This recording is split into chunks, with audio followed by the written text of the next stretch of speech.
పెద్దపల్లి జిల్లా కేంద్రంలో సీఎం రేవంత్ రెడ్డి దిష్టి బొమ్మను దహనం చేశారు బీఆర్ఎస్ నేతలు. దీంతో పోలీసులు ఘటనా స్థలానికి చేరుకొని బీఆర్ఎస్ నేతల్ని అదుపులోకి తీసుకున్నారు.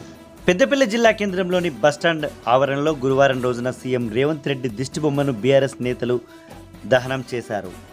అసెంబ్లీలో మహిళా ఎమ్మెల్యేలపై CM Revanth Reddy deputy speaker Bhatti Vikramarka చేసిన అనుచిత వ్యాఖ్యలను నిరసిస్తూ సీఎం రేవంత్ రెడ్డి దిష్టి బొమ్మను మాజీ ఐటీ శాఖ మంత్రి కేటీఆర్ పిలుపు మేరకు సీఎం రేవంత్ రెడ్డి దిష్టి బొమ్మను దహనం చేసినట్లుగా బీఆర్ఎస్ నేతలు పేర్కొన్నారు.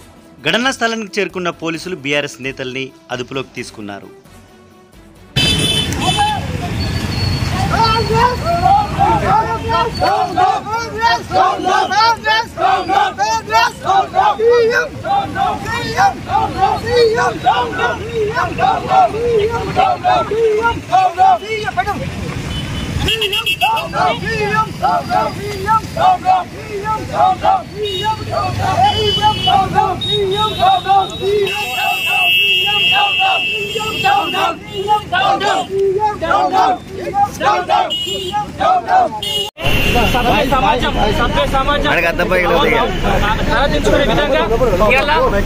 ఇలా మన తెలంగాణలో కానీ భారతదేశం కానీ మహిళలను ఎంతో గౌరవిస్తారు.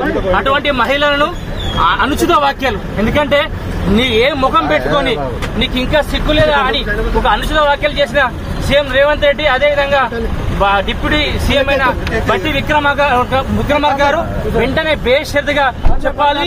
ఇది ఈ రోజుతో దిష్టి బొమ్మ ఏదైతే పోలీసులు అడ్డుకొని దిష్టి బొమ్మ దగ్ధం చేసి, కానీ ఇలా తెలంగాణ ఆడబిడ్డలందరూ కూడా వాళ్ళ ఉసురు తగ్గుతుంది. ఎందుకంటే ఏ ముఖం పెట్టుకునే దుర్మార్గమైన భాషను ఇలా సీఎం రేవంత్ రెడ్డి గారు, అదేవిధంగా బట్టి విక్రమార్క గారు మాట్లాడడం మేము బీఆర్ఎస్ పక్షాన తీవ్రంగా ఖండిస్తున్నాము. ఈ వారు బేషరతుగా క్షమాపణ చెప్పే వరకు మా పోరాటం ఆగదని తెలియజేస్తున్నారు.